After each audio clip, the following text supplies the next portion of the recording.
बिस्मिल्लाहिर्रहमानिर्रहीम। अस्सलाम वालेकुम माय व्यूअर्स। उम्मीद है कि आप सब लोग सेहत और ईमान की मुकम्मल हालत में होंगे। तो हम फिज़िक्स यूनिट नंबर 1 में पढ़ रहे थे पैमाइशी आलात। उसमें आज हमारा टॉपिक है वर्नियर कैलिपर्स। तो वर्नियर कैलिपर्स के बारे में आज हम बात करेंगे। तो मीटर आर्ट में हमने बात की थी कि हम पैमाइश करते हैं और ये पैमाइश के एक दुरुस्त मेथड होता है। तो वर्नियर कैलिपर्स में हम जानेंगे कि वर्नियर कैलिपर पर पैमाइश कैसे की जा सकती है। तो सबसे पहले इसमें इसकी आएगी डेफिनेशन। तो पेज नंबर 10 पे जब आप स्टार्ट से देखेंगे तो इसमें आपको इसकी डेफिनेशन मिलेगी। तो यहाँ बताया गया है कि मीटर आर्ट की मदद से हासिल की गई पैमाइश 1 मिलीमीटर तक दुरुस्त होती है। तो जब आप इससे भी ज़्यादा दुरुस्त पैमाइश के लिए कोई आला इस्तेमाल करते हैं तो उसे वर्नियर कैलिपर कहते हैं। तो आगे हम देखते हैं कि वर्नियर कैलिपर इसकी बनावट किस तरह की होती है, ये किस तरह का बना होता है। जैसा कि आपको डायग्राम में नज़र आ रहा है कि आपको एक स्केल नज़र आ रहा है, एक आपको थोड़ा बड़ा स्केल नज़र आ रहा है, ये मेन स्केल है, और इसके पीछे एक आपको छोटा सा बॉक्स टाइप स्केल नज़र आ रहा है, इसको वर्नियर स्केल कहते हैं।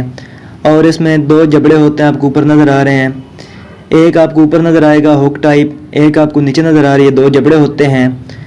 तो अगर आप बुक से रीडिंग करेंगे तो आपको यहाँ पे लाइन नंबर 3 से इसकी बनावट समझ आएगी।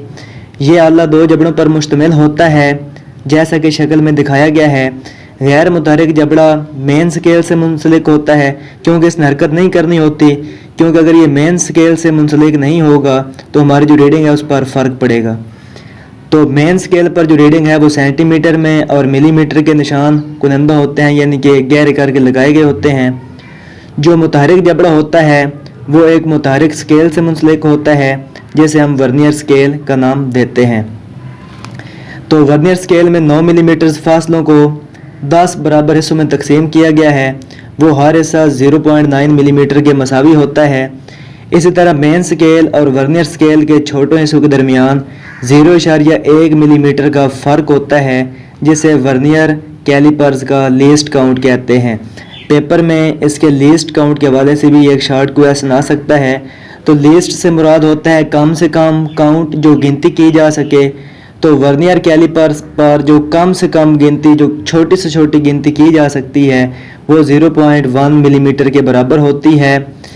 तो लीस्ट काउंट इसका निकालने का फार्मूला होता है मेन स्केल पर छोटी reading divided by vernier scale पर दर्जों की तादाद। तो आगे 1 millimetre divided by 10 is equal to 0.1 millimetre, और इसका लीस्ट काउंट बराबर होता है, हम सेंटीमीटर में अगर जाएंगे तो 0.1 सेंटीमीटर। तो आगे आप देखेंगे कि इसके काम करने का क्या तरीका होता है। तो सबसे पहले आप किसी भी जब आले से पैमाइश करते हैं तो आप उसमें जो गलती का इम्कान होता है उसे मालूम करते हैं।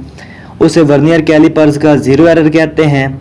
ज़ीरो एरर जब हम जान लेंगे, ज़ाहिरी बात, उसके बाद हम उसकी तसहीह करेंगे, उसमें दुरुस्तगी करेंगे और हमें सही पैमाइश मालूम हो जाएगी। और जो हम सही पैमाइश निकालेंगे उसे हम ज़ीरो करेक्शन कहते हैं। और zero correction negative zero error के मसावी होती है। नेक्स्ट आपने इस टॉपिक में से ज़ीरो एरर और ज़ीरो करेक्शन के बारे में जानना है कि ज़ीरो एरर और ज़ीरो करेक्शन कैसे की जाती है। तो मैं आपको आम लफ्ज़ में बताता हूँ कि जो आपका जब आप इसके जबड़े को बंद करेंगे तो आपके पास लेट्स सपोज 0.01 मिलीमीटर इसकी जो स्केल का है ये फॉल्ट आता है, इसकी कमी आती है। तो आप जब अपनी पूरी रीडिंग ले लेंगे तो आप इस वैल्यू को जब उसमें से माइनस कर देंगे तो आपका ज़ीरो एरर जो है ख़त्म होकर ज़ीरो करेक्ट हो जाएगा, यानी कि ज़ीरो करेक्शन आ जाएगी। इसके बाद आगे आता है वर्नियर कैलिपर से रीडिंग लेना, यानी कि आपको इससे रीडिंग लेना आनी चाहिए। रीडिंग आप किस तरह लेंगे, ज़ाहिरी बात आपके पास कोई भी एक ठोस सिलेंडर का डायमीटर होगा, आपके पास छोटा सा कोई बाब होगा, छोटा सा कोई आपके पास गोला होगा धाती। आप उसकी पैमाइश करने के लिए क्या करेंगे कि ठोस सिलेंडर को वर्नियर कैलिपर के जबड़ों के दरमियान में रखेंगे। उसके बाद आप इसके जबड़ों को नरमी से बंद कर देंगे यहाँ तक ये सिलेंडर को नरमी से दबा लें। उसके बाद आप मेन स्केल पर मुकम्मल होने वाले दर्जे की रीडिंग टेबल की सूरत में नोट कीजिए। बेहतर ये होगा कि आप इस रीडिंग को 3 बार करें, क्योंकि कोई भी रीडिंग जब 3 बार की जाती है तो उसकी दुरुस्तगी का इम्कान बढ़ जाता है। तो हमने इस टॉपिक को ज़्यादा डीप नहीं देखा क्योंकि आपके 9th के पेपर में ज़्यादा से ज़्यादा वर्नियर कैलिपर की बनावट, वर्नियर कैलिपर की डेफिनेशन या वर्नियर कैलिपर का जो ज़ीरो एरर या ज़ीरो करेक्शन है उसके बारे में शॉर्ट सवाल किया जा सकता है, क्योंकि ये आपका लॉन्ग सवाल में ना आता है, शॉर्ट में इसके पूछ जाने का चांस होता है या यहाँ से एमसीक्यूज आते हैं। ये आपका प्रैक्टिकल है, तो प्रैक्टिकल में से आपकी थ्योरी जो है वो नहीं आती। इससे रिलेटेड एक टॉपिक है स्क्रू गेज। स्क्रू गेज पर आप वर्नियर कैलीपर से भी ज़्यादा दुरुस्त जो है वो पैमाइश कर सकते हैं। तो ये हमारी दो पैमाइश के जो हालात हैं, इनमें से पेपर में शॉर्ट क्वेश्चन या एमसीक्यूज आता है। तो नेक्स्ट इंशाल्लाह हम जो अपने दीगर हालात हैं पैमाइश के, उनके बारे में बात करेंगे। उम्मीद है कि आपको आज की वीडियो पसंद आई होगी। अगर आपको हमारी वीडियो पसंद आई है तो हमारे चैनल को सब्सक्राइब